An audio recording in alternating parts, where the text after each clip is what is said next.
you have to decide things together with your husband and your wife. ஏனென்றால் இப்பொழுது நீங்கள் இருவருமாக சேர்ந்து தான் தீர்மானிக்க வேண்டும். That's the lesson we learned from Jesus. இயேசுவிடத்தில் இந்த பாடத்தை தான் நாம் கற்றுக்கொள்கிறோம். And if it's difficult when your parents tell you no, you must do this. நீங்கள் அந்த வீட்டில் இருக்கும் பொழுது அப்படி செய்வது உங்களுக்கு கடினமாக இருக்கும். And if it's difficult for you to say that, remember it was difficult for Jesus also to say. உங்களுக்கு அப்படி சொல்வது ரொம்ப கஷ்டமா இருக்கு என்று நீங்கள் எண்ணினால் இயேசுவுக்கும் அதே கஷ்டம் இருந்தது என்பதை நீங்கள் எண்ணி பார்க்க வேண்டும். It wasn't easy for him. இயேசுவுக்கும் அது எளிதாக இல்லை. And it won't be easy for you. உங்களுக்கும் அது எளிதாக இருக்க போவதில்லை. But he did it.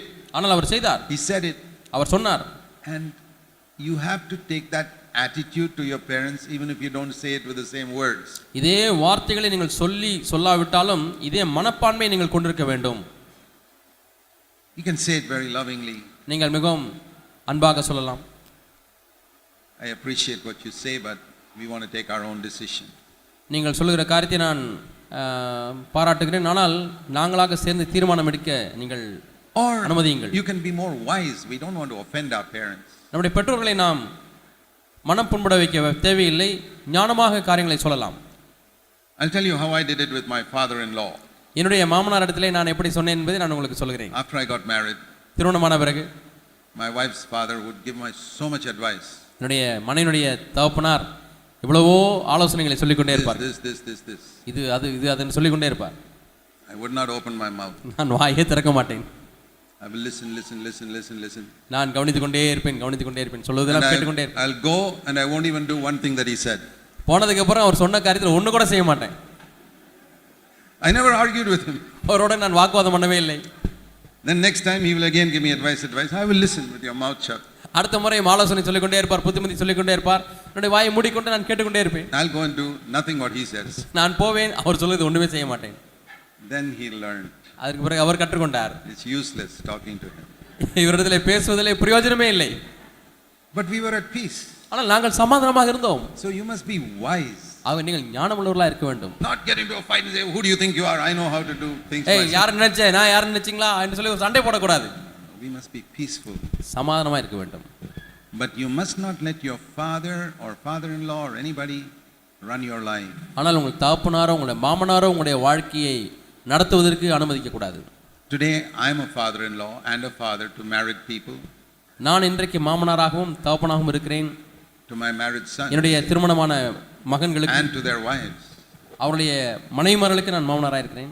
I don't tell them how to run their life. அவருடைய குடும்ப வாழ்க்கையை எப்படி நடத்த வேண்டும் என்று நான் சொல்லுவதில்லை. I want them to run their own life. அவர்கள் தங்களுடைய சொந்த ஜீவியத்தை நடத்த முடியாய் அனுமதித்து விடுகிறேன். That is one big secret of a happy married life. சந்தோஷமுள்ள குடும்ப வாழ்க்கைக்கு இது ஒரு ரகசியம். And when it says be subject to one another, ஒருவருக்கொருவர் கீழ்ப்படிந்திருங்கள் என்று சொல்லும் பொழுது, you know when God made Eve, தேவன் ஏவாளை சிருஷ்டித்த பொழுது, in Genesis 2, ஆதியாகமம் 2ஆம் அதிகாரம், God said after making Adam, ஆதாமை உண்டாக்கின பிறகு ஆண்டவர் சொன்னார், see when God made man, he could have made two lumps of clay and breathed on both of them and said here you are, Adam and Eve. தேவன் மனிதனை சிருஷ்டித்த பொழுது ரெண்டு கூறு மண்களை எடுத்து ரெண்டையுமே ஒரே சமயத்திலே உண்டாக்கி ஊதி இருக்கலாம். And he could have breathed on both of them and say okay your husband and wife. இரண்டு பேரையும் ஒரே நேரத்திலே ஊதி நீங்கள் மனுஷனும் மனுஷியுமா இருக்கலாம் என்று சொல்லி உண்டாக்கி இருக்கலாமே. They would not have known their connection. அப்படியானால் இருவருமே தங்களுக்குள்ள ஒரு உறவை அறியாது இருந்திருப்பார்கள், தொடர்பை. He had to take something from Adam and make Eve. ஆகவே ஆதாமிடத்திலிருந்து ஒன்றை எடுத்து ஏவாளை உண்டாக்க வேண்டியதாக இருந்தது. So this is a part of you he wanted to tell Adam. ஆதாமிடத்திலே அவர் என்ன சொல்ல விரும்பினார் என்றால் இவள் உன்னிலே ஒரு பகுதி. And secondly he wanted to tell Eve, remember I made Adam first before I made you. ஏவாளிடத்திலே ஒன்றை சொல்ல அவர் விரும்பினார். ஆதாமை உன்னை உண்டாக்குவதற்கு முன்பதாகவே உன்னுடைய கணவனை நான் முதலாவதாக உண்டாக்கினேன். Because I wanted him to be your head. ஏனென்றால் அவன் உனக்கு தலையாக இருக்க வேண்டும் என்று நான் தீர்மானித்தபடினாலே. So you must remember that. ஆகவே நீங்கள் அதை விளங்கிக் கொள்ள வேண்டும். God said about Adam அப்போ ஆதாமை குறித்து சொல்லும் பொழுது chapter 2 verse 18, 2ஆம் அதிகாரம் 18ஆம் வசனம், I will make him a helper suitable for him. நான் ஏற்ற துணையை அவனுக்கு உண்டாக்குவேன் என்று சொன்னார். He didn't make Eve first and say I'll make a helper suitable for him. ஏவாளை முதலாவது உண்டாக்கி அவளுக்கு ஏற்ற துணையை நான் உண்டாக்குவேன் என்று சொல்லி ஆதாமை உண்டாக்கவில்லை. This has got nothing to do with sin. This is before sin came. பாவத்திற்கும் இதற்கும் சம்பந்தம் இல்லை. பாவம் உலகத்திலே பிரவேசிப்பதற்கு முன்பதாக நடந்த காரியங்கள். God's original plan. தேவனுடைய முந்தின திட்டம். First plan. முதலாவது மனிதன். God did not make the man to be a helper to the wife, but a wife to be the helper to the man. தேவன் மனைவிக்கு துணையாக மனிதனை உண்டாக்கவில்லை, ஆனால் மனிதனுக்கு துணையாக இருக்கும்படியாக மனைவியை That உண்டாக்கினார். is why correctly the woman takes the name of the man when she gets married to him. ஆகவே தான் திருமணமான பிறகு மனைவி கணவனுடைய பெயரை தனக்கு எடுத்துக்கொள்கிறார்கள். And goes to where the man is working and the man is living. மனிதன் எங்கே அந்த ஆண் எங்கே வேலை செய்கிறாரோ, அவர் எங்கே வசிக்கிறாரோ அந்த இடத்திற்கு தான் செல்கிறாள். That is the correct way. இதுதான் சரியான முறை. So, but that doesn't mean the man is a dictator. உடனே ஆண் ஒரு சர்வாதிகாரி என்று அர்த்தம் அல்ல. Somebody has said like this. யாரோ ஒரு இப்படி சொன்னார், God did not take a bone from Adam's head to make the woman rule over the man. ஆண்டவர் ஸ்திரீயை உண்டாக்கும் பொழுது, அவளை உண்டாக்கும் பொழுது தலையிலிருந்து ஒரு எலும்பை எடுத்து உண்டாக்கவில்லை. ஆகவே அவள் தலையில் மேல் ஏறி ஆதிக்கம் செலுத்தக்கூடாது. Neither did he take a bone from the feet so that Adam can rule over her. அதற்கு பதிலாக காலிலிருந்தும் ஒரு எலும்பை எடுத்து மனைவியை சிருஷ்டிக்கவில்லை. என்று சொன்னால் ஆதாம் மனைவியை சர்வாதிகாரி போல அடக்கி ஆள வேண்டும் என்று விரும்பவில்லை. He took it from the side. ஆனால் தன்னுடைய விலாவிலிருந்து எடுத்தார். Can you tell me which side he took it from? நீங்கள் சொல்ல முடியுமா எந்த பக்கம் உள்ள விலாவை எடுத்திருப்பார்? The rib. There are both sides we got ribs. இரண்டு பக்கங்களுமே விலா எலும்பு இருக்கிறது. எந்த பகுதியிலிருந்து எடுத்திருந்திருப்பார்? வல பக்கமா இட பக்கமா? It's not written here. அது எழுதப்படவில்லை. But I have a theory. ஆனால் எனக்கு அது ஒரு கோட்பாடு இருக்கிறது. I think it's from the left side. இடப்பக்கத்திலிருந்து தான் எடுத்திருப்பார் என்று நான் எண்ணுகிறேன். Why? ஏன்? Why? ஏன்? Because the heart is here. இருதயம் இங்கே தான் இருக்கிறது. And God wanted Adam to keep Eve near his heart. தன்னுடைய உள்ளத்திற்கு அருகாமையிலே ஏவாளை வைத்துக் கொள்ள வேண்டும் என்று தேவன் ஆதாமை குறித்து விரும்பினார். Very beautiful picture. அருமையான ஒரு சித்திரம். I think when you go to heaven and you ask the Lord, Lord, which side did you take Adam and Eve from? He'll tell you what Brother Zach said earlier is correct. நீங்கள் பரலோகத்துக்கு போகும்பொழுது ஆண்டவரை பார்த்து கேளுங்கள், ஆண்டவரே ஆதாம் ஏவாளை சிருஷ்டித்த பொழுது ஆதாமுடைய வலப்பக்கமா இடப்பக்கமா எங்கே இருந்து எலும்பு எடுத்து சிருஷ்டித்தீர் என்று சொன்னால் ஜாக் சொன்னது சரிதான், அங்கிருந்தான் எடுத்தேன் என்று சொல்லுவார். Even if I'm wrong, it's not important. நான் தவறாக சொல்லியிருந்தாலும் அது முக்கியமான காரியம் அல்ல. But keep your wife near your heart. ஆனால் காரியம் என்னவென்றால் மனைவியை உள்ளத்திற்கு அருகாமையிலே வைத்துக் கொள்ளுங்கள். Always. எப்பொழுதுமே. Next to God, she must be there. தேவனுக்கு அடுத்தது அவள் இருக்க வேண்டும் மனைவி. Next mistake a lot of Indian parents do, husband and wife. கணவன் மனைவியாக இந்திய பெற்றோர்கள் செய்யக்கூடிய அடுத்த தவறு என்னவென்றால் they love their children more than they love each other. அவர்கள் ஒருவரை நேசிப்பதை காட்டிலும் அதிகமாக பிள்ளைகளை நேசிக்கிறார்கள். Once a child comes, that is it. பிள்ளை பிறந்தாச்சுன்னா அவ்வளவுதான். Now it's always the child. They don't care for the wife. கணவன் அதோகதி தான், பிள்ளை தான் எல்லாம். And they watch the children, both father and mother like that. They take care for the children. இப்பொழுது பிள்ளை தான் முக்கியம். பிள்ளையை தாலாட்டி சீராட்டி பாலூட்டி பிள்ளை தான் எல்லாம்.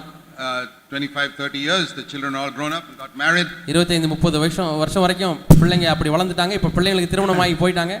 And the old couple are just bored with each other now. இப்போ வயதான தம்பதியருக்கு போர் அடிக்கிறது. They don't love each other. ஏனென்றால் அவர் ஒருவர் நேசிப்பதில்லை. Now what shall they do? இப்போ நாம் என்ன செய்யலாம்? Go and spend 3 months with one child. 3 மாசம் முதல் பிள்ளை வீட்டில் போய் இருக்க வேண்டியது. Then go and spend 3 months with another child. அடுத்த 3 மாசம் இன்னொரு பிள்ளை வீட்டில் போய் இருக்கலாம். And then when they fight with the daughter-in-law there, they go and stay with another child. அங்க மருமக சண்டை போடும்போது சரிம்மா போயிட்டு வரமான்னு சொல்லிட்டு அடுத்த பிள்ளை வீட்டுக்கு போக வேண்டியது. And then come home sometimes. அப்புறம் எப்பயாவது வீட்டுக்கு வர வேண்டியது. And get bored with each other and think, when shall we go again? ரெண்டு பேருக்கும் திருப்பி போறதுக்கு அடுத்து எப்ப நம்ம ட்ரிப் ஆரம்பிக்கலாம்? This is sad. துக்கமான காரியம். From the time your first child is born, உங்கள் முதல் குழந்தை பிறந்த நேரத்திலிருந்து you have to keep your children next to your wife or husband. உங்களுடைய வாழ்க்கை துணைக்கு அடுத்ததாகத்தான் உங்களுடைய பிள்ளைகளை வைக்க வேண்டும். This is not the American way, this is the Christian way. இது அமெரிக்க கலாச்சாரம் அல்ல, கிறிஸ்தவ கலாச்சாரம். I'm an Indian, 100% Indian. நான் ஒரு Indian, 100% Indian. But first of all I am a Christian. ஆனால் அதற்கு முன்பாக நான் ஒரு கிறிஸ்தவன். Then Indian. அதற்கு பிறகு தான் Indian. Because India is not my God, Jesus Christ is my God. India என்னுடைய தேவன் அல்ல, இயேசு கிறிஸ்து தான் என்னுடைய தேவன்.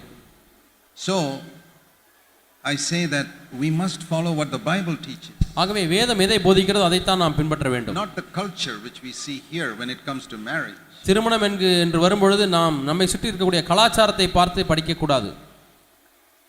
We can follow Indian culture in our dressing, eating, all these habits. நம்முடைய உடை அணிதலிலேயும் ஆகாரம் சாப்பிடுவதிலேயும் இந்திய கலாச்சாரத்தை பின்பற்றலாம். But in marriage we must follow the Bible. ஆனால் திருமணம் என்று வரும்பொழுது நாம் வேதத்தை தான் பின்பற்ற வேண்டும். These are two very important rules: our relationship to our parents and our relationship to our children. பெற்றோரோடு கூட உள்ள நம்முடைய உறவு, பிள்ளைகளோடு கூட உள்ள நம்முடைய உறவு, இரண்டு முக்கியமானவை. Keep your partner as next to God in your life. உங்களுடைய வாழ்க்கையில் எப்பொழுதுமே தேவனுக்கு அடுத்ததாக உங்களுடைய வாழ்க்கை துணையை வைத்துக் கொள்ளுங்கள். One more verse, Ephesians 5. இன்னொரு வசனம் எபேசியர் 5ஆம் அதிகாரம் and verse 31. 31ஆம் வசனம்.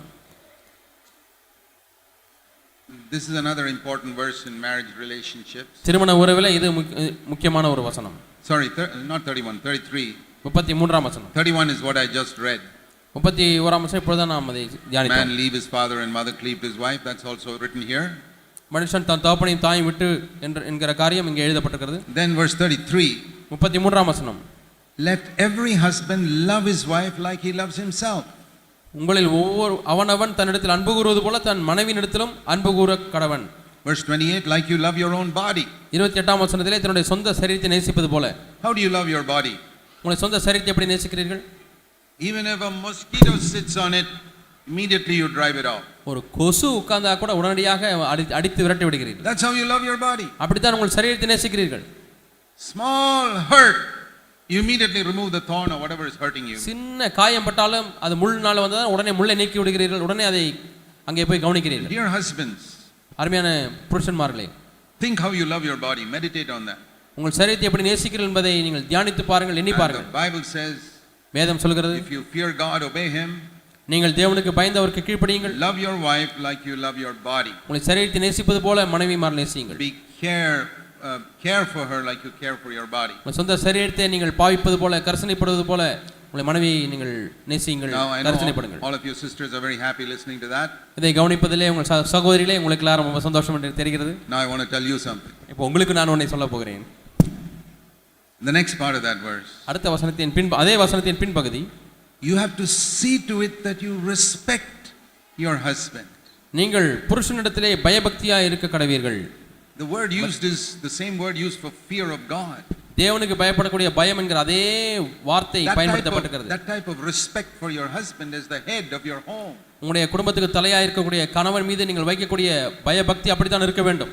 Respect your husband, speak respectfully. புருஷனை மதியுங்கள், மதிக்க கற்றுக்கொள்ளுங்கள், மரியாதையாய் பேசுங்கள். Of course, husband must also speak respectfully to the wife. புருஷன்மார்களும் மனைவியிடத்திலே கண்ணியமாய் மரியாதையாய் தான் பேச வேண்டும். So when you have to take a decision, ஒரு தீர்மானத்தை எடுக்க வேண்டிய சூழ்நிலை வரும்பொழுது, wife can give her opinion, மனைவி தன்னுடைய கருத்தை சொல்லலாம், the husband gives his opinion, கணவனும் தன்னுடைய கருத்தை சொல்லலாம். and the husband must put these two opinions together and come to a decision. புருஷன் இந்த இரண்டு கருத்துக்களையும் ஒன்றாக இணைத்து அதை கோர்த்து பார்த்து ஒரு தீர்மானத்தை எடுக்க வேண்டும். Listen to this. கவனியுங்கள். Because he is the head. என்றால் அவர்தான் தலை. What is your ministry? உங்களுடைய ஊழியம் என்ன? To have children. பிள்ளைகளை பெற்றெடுப்பது. How do you have children? எப்படி பிள்ளைகளை பெற்று எடுப்பீர்கள்? You know how you have children. உங்களுக்கு பிள்ளைகள் எப்படி வந்தது என்று தெரியும். You cannot have a child all by yourself. உங்களாலேயே பிள்ளைகளை தனியாக பெற முடியாது. You know that. உங்களுக்கு தெரியும். As a woman, no matter how much you want a child, you cannot have a child by yourself. ஸ்திரியாக இருக்கிறவர்கள் எவ்வளவுதான் விரும்பினாலும் நீங்களாகவே ஒரு குழந்தையை பெற்றெடுக்க முடியாது. Now listen to me very carefully. கவனமாய் கேளுங்கள். Because this is exactly how we take decisions also. ஏனென்றால் இதே போலத்தான் நீங்களும் தீர்மானத்தை எடுக்க வேண்டும். How do you have a child? இப்பொழுது எப்படி பிள்ளை பெறுகிறீர்கள்? The husband contributes something. புருஷன் ஒன்றை கொடுக்கிறான், தன்னுடைய சரீரத்திலிருந்து ஒன்றை கொடுக்கிறான். And you contribute something from your body. உங்களுடைய சரீரத்திலிருந்து நீங்களும் ஒன்றை கொடுக்கிறீர்கள். And inside your womb the two become one. உங்களுடைய கர்ப்பத்திலே இரண்டு ஒன்றாகிறது. Your body processes that. உங்களுடைய சரீரமானது அதிலே ஒரு கிரியை செய்கிறது. And makes a body. இன்னொரு சரீரத்தை உண்டாக்குகிறது. And you have a baby. உங்களுக்கு ஒரு குழந்தை பிறக்கிறது. You do that. நீங்கள் அதை செய்கிறீர்கள். Now in a decision, தீர்மானங்களிலே you give your opinion from your mind. நீங்கள் உங்களுடைய மனதிலிருந்து உங்களுடைய கருத்தை கொடுங்கள். And the husband puts his opinion from his mind. புருஷனும் தன்னுடைய மனதிலிருந்து தன்னுடைய கருத்தை கொடுக்கிறார். But now he processes it. இப்பொழுது அவர் அதிலே கிரியை செய்கிறார். And he takes a decision. அவர் தீர்மானத்தை எடுக்கிறார். Exactly like you have a baby. எப்படி நீங்கள் பிள்ளை பெறுகிறீர்களோ அதே போலதான். And just like there is a pleasure God has ordained in the physical relationship. சரீர பிரகாரமான தாம்பத்திய உறவிலே தேவன் அங்கே ஒரு இன்பத்தை வைத்திருக்கிறது போலவே, and you have a baby, ஒரு குழந்தை பிறக்கிறது. In the same way you must have the same joy when you put your minds together and have a decision. அதே போலத்தான் உங்கள் இருவருடைய மனதையும் செலுத்தி ஒரு தீர்மானம் எடுக்கப்படும் பொழுது அதே சந்தோஷம் இருக்க வேண்டும்.